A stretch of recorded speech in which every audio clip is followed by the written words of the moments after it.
Visit us at Eduvvo. Thank you for calling Eduvvo.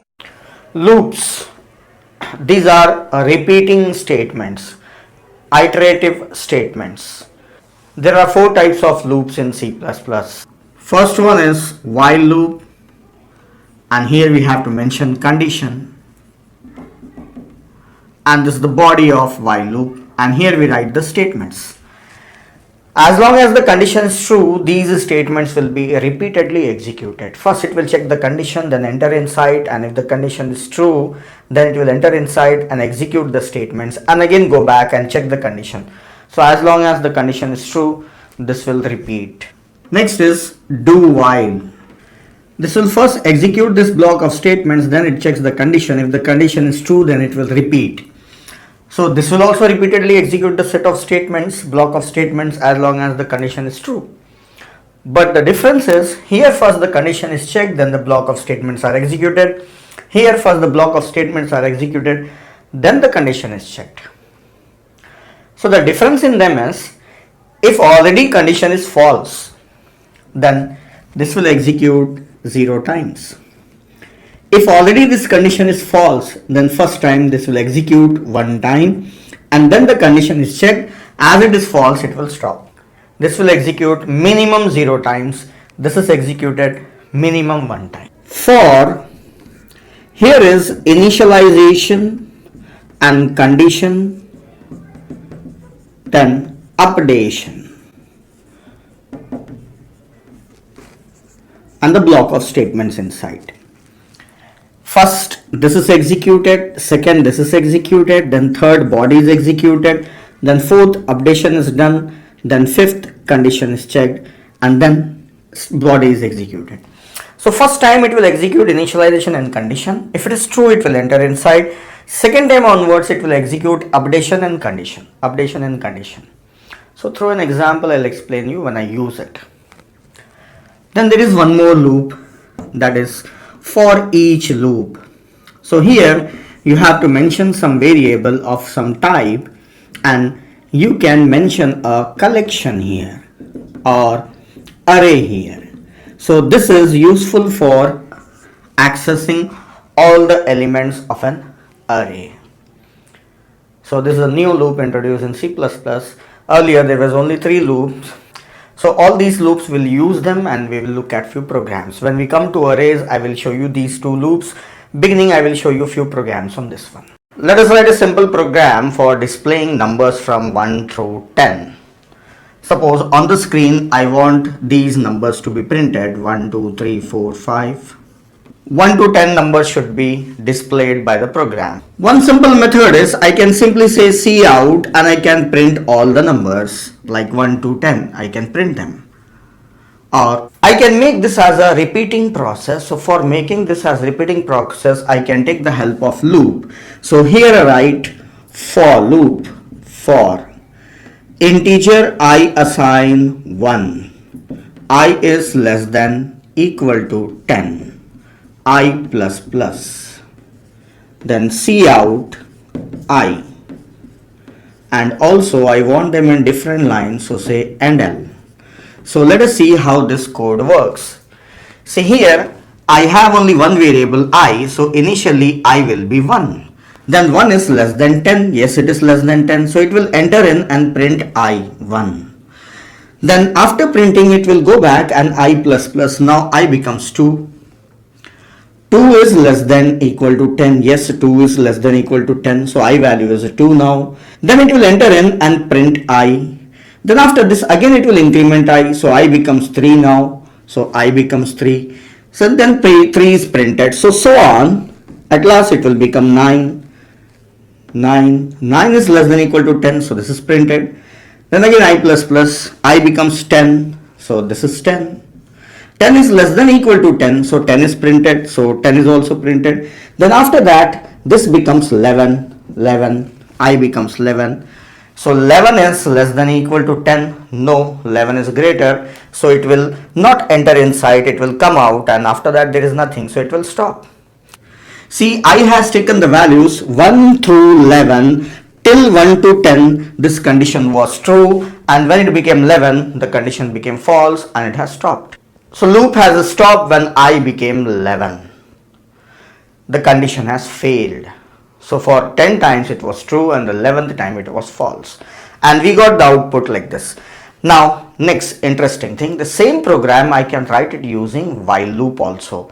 So what are the things I need? I need a variable to act like a counter. So I is acting like a counter. So I will declare a variable I here whose value will be 1. Then instead of for loop, I'll be using while loop. Then the condition remains same. I want I less than or equal to 10 only. Then I plus plus I should do. So after printing this value, I will say I plus plus inside the loop. Now if you see here, I is initialization and this is the condition and this is the updation of value of I. All those three elements are there. Instead of for loop, I am using while loop. It works same as it is. Initially I will be 1, it will be checking the condition. If it's true, it will print, then I plus plus I becomes 2, 2 is less than 10, print, and I plus plus goes on. And it will stop when I becomes 11. So I already said that the same code you can write using while as well as do while, or even you can use for loop. So instead of while, I'll make it as do while. So here the condition is I is less than or equal to 10. Same thing. Same results you get now also. There is no difference.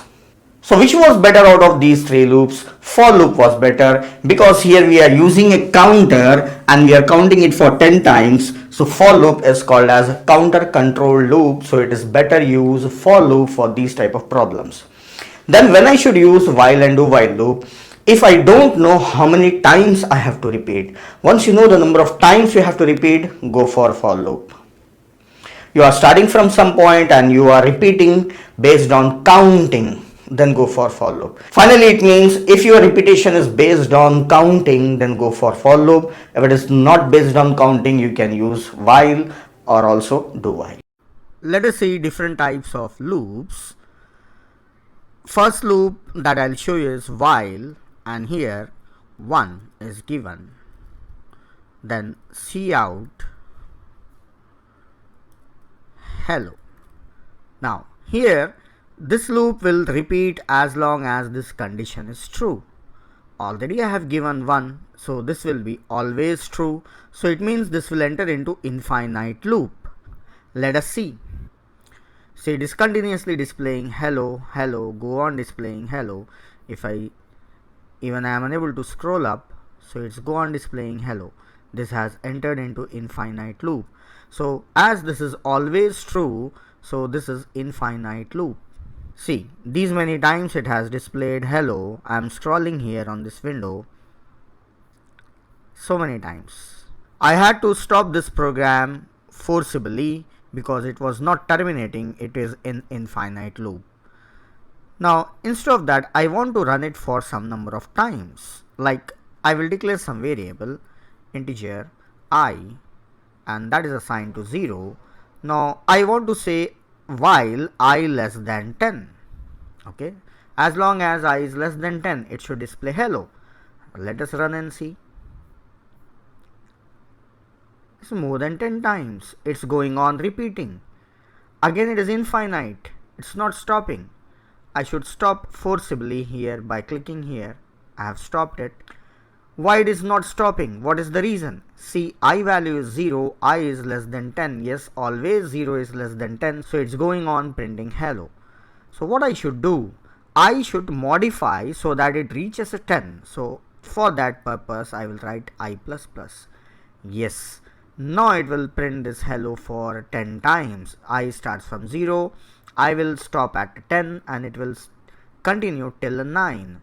Let us run this. Yeah, now it has printed just hello for 10 times. So the point that we have learned here is whatever the condition is written here, that must become false at some point, otherwise it enters into infinite loop. I will debug this program and show you. So for that I will put a breakpoint here and I will run the program. Now here you can see that value of I is 33234. So that is some garbage number and it has stopped at this point. Now I'll press F7, function F7. Now I is 0. Here in the watch you can see this, I is 0 and I is less than 10. So it will enter inside and print hello. Then I plus plus, it's not yet executed. F7, now I became 1 and it has jumped onto this one and I is less than 10. Press F7. Now I plus plus, I becomes 2. I is changing to 2. Then I becomes 3. I is 4. So you can check the value of I, that is 4. Then go on repeating it. I am repeating it by pressing F7, function F7. So I is 8 now and I is 9 now. I value is 9.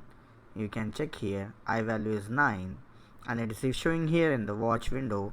Then I became 10 and 10 is not less than 10, so it will come out. That's it. So in this way, with the help of debugger, you can see every statement how it is executing. So this is while loop. I'll remove the breakpoint, delete breakpoint. Same thing I can do it using do while loop also. I will remove this and say do, and here I will say while I is less than 10 and semicolon, and also after hello let us give /n for a new line. Now let us run the program and see. Yes, it is printing hello for 10 times. Is it really 10 times? What I'll do is, before hello I will print the value of I also, and I'll give some space before hello. Let us run it again. Yes, it is from 0 to 9, so it is total 10 times it is printing hello. So same program can be written using do while loop also. Now let me show you for loop. Same thing I will write for integer I assign 0 and I is less than 10, I plus plus. I have already declared I there, so I should remove I from here. See, inside the for loop only I is declared. Then here I will say cout. Then here I will say cout I, then space hello and /n. It's the same thing. See, inside for loop, this declaration and initialization and the condition that we were using in while and the increment that we were using inside while and do while, that all came in a single line. Because I is used as a counter, so all the things related to a counter are written in a single bracket. So this is easy for reading and everything is at one place. Let us run the program and see what happens. Yeah, it is printing hello from 0 to 9, so total 10 times it is printing hello. Let us put a breakpoint and run the program. Now I'll go on pressing F7, so you can see that it is displaying 1 by 1 and I has become 4 and 5, 6, 7. See, it will not show these as separate step, it will show it as a single line only. Now after printing hello, it will go to this for loop line, and in this it will increment the value and then check the condition, then it will come inside. Now the value of I is 7, then 8, then printed, then 9 and printed, now 10. It has stopped. So when I became 10, it has stopped. So the same piece of code I have shown you using while loop and for loop and do while loop. So it can be done using all three loops. So try this one sample program, you can try it on your computer. See, in the for loop, I can skip this one and I can write here integer I assign 0. So I can avoid initialization. It is perfect. It works. If I run, I'll get the same. See, I got the same result. So initialization is optional, and I plus plus, instead of there, I can write down inside also. It works in the same way. That's it. if I don't write I plus plus here, then let us see what happens. So 0 0 0, it's going on displaying, it has entered into infinite loop because I value is not changing. So it's the same problem, it has entered into an infinite loop. So if you don't modify I, then it becomes infinite loop. Can I remove this condition also? Let us check. Without condition also, yes, I am not getting any syntax error, so it is allowed. In I run, it becomes a infinite loop. See, I value is increasing. I have written here I plus plus is there, so that is increasing the value of I. It's going on increasing. So it is an infinite loop. So for loop, if you want to make it as infinite, this is the method. This type of loops we can use, but we must terminate them. So what I'll do here is I will increment I and I will write the condition by myself. If I is greater than 10, then break. So break means it will come out of the loop. It is just like how we have used in switch case. So if I is greater than 10, it's going to stop. Means at 11 it will stop. When I becomes 11, it will stop. So let us see what it will do. See, it has displayed hello for 11 times starting from 0 to 10. So the last number is 10. So that's it. So we use this infinite loop syntax also, but from the loop we try to terminate them. If really you need infinite loop, then you can just go for this syntax without any termination condition. So try this on your computer once.